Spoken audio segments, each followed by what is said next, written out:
Hello friends, வணக்கம். நான் இன்றைக்கி எள்ளு உருண்டை எப்படி செய்கிறது அப்படின்னு தான் பார்க்க போகிறோம்.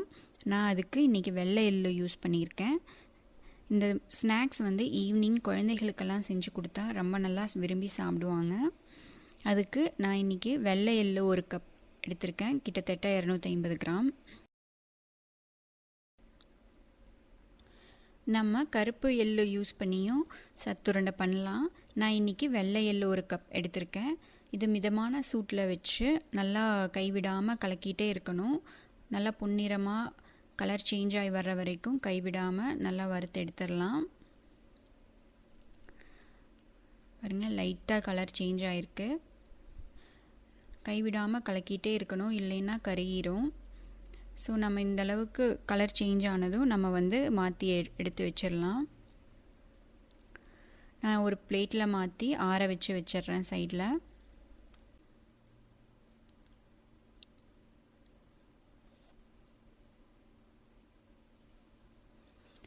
எள்ளு நல்லா ஆறட்டும். நம்ம அதுக்குள்ளே மீதி தேவையான பொருட்கள் என்னென்ன செய்கிறது அப்படின்னு பார்த்துடலாம்.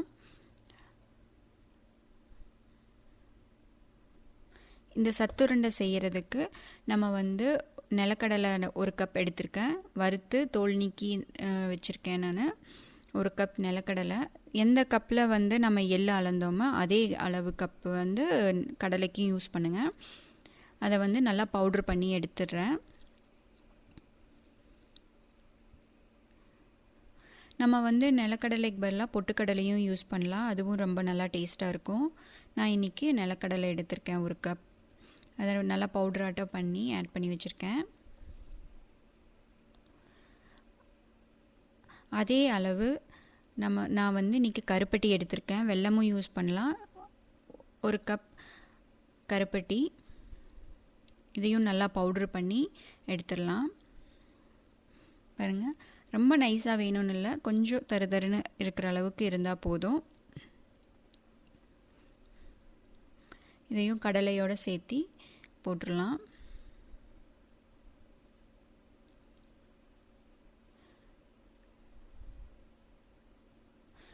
இப்போ வறுத்து ஆற வச்சுருக்கிற எள்ளையும் ஆட் பண்ணிடலாம் 1 கப்பு. அதையும் நல்லா பவுட்ரு பண்ணி சேர்த்திக்கலாம்.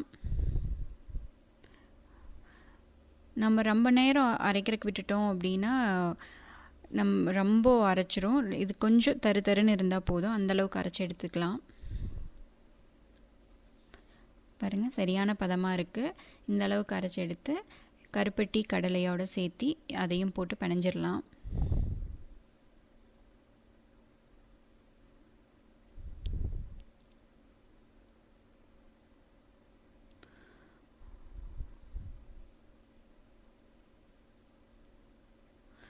நான் கூடவே ஒரு 2 ஸ்பூன் நெய் ஆட் பண்ணிக்கிறேன். நல்லா மணமாக இருக்கும், அதுக்காக ஆட் பண்ணிக்கிறேன்.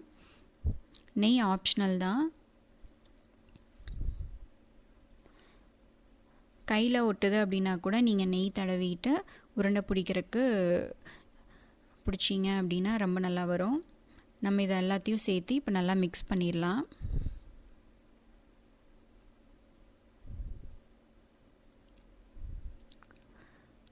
நல்லா எந்த ஒரு கட்டியும் இல்லாமல் நல்லா மிக்ஸ் பண்ணிடலாம் பவுடர் மாதிரி.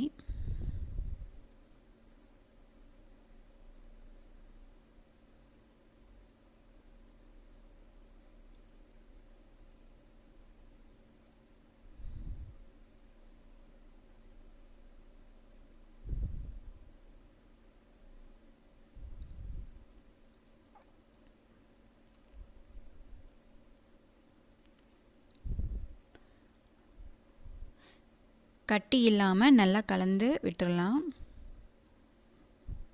நெய், கடலை, கருப்பட்டி, எள்ளு எல்லாமே நல்லா மிக்ஸ் ஆகட்டும்.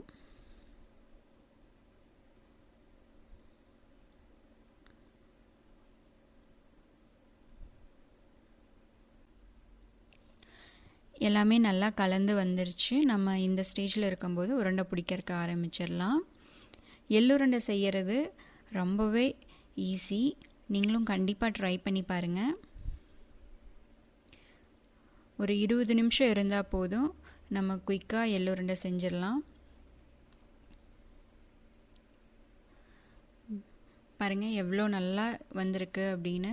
நான் 1 கப் எள்ளு எடுத்ததுக்கு ஒரு 20லேருந்து 25 எள்ளு உருண்டை வந்திருக்கு. நீங்களும் கண்டிப்பாக ட்ரை பண்ணி பாருங்கள். நல்லா மணமாகவும் டேஸ்ட்டாகவும் இருக்குது. உங்களுக்கு எப்படி வந்துச்சு அப்படின்னு கமெண்டில் சொல்லுங்கள். நீங்கள் ஃபஸ்ட் டைமாக இருந்தால் மறக்காமல் லைக் பண்ணுங்கள், ஷேர் பண்ணுங்கள், சப்ஸ்கிரைப் பண்ணுங்கள். தேங்க்யூ ஃபார் வாட்சிங்.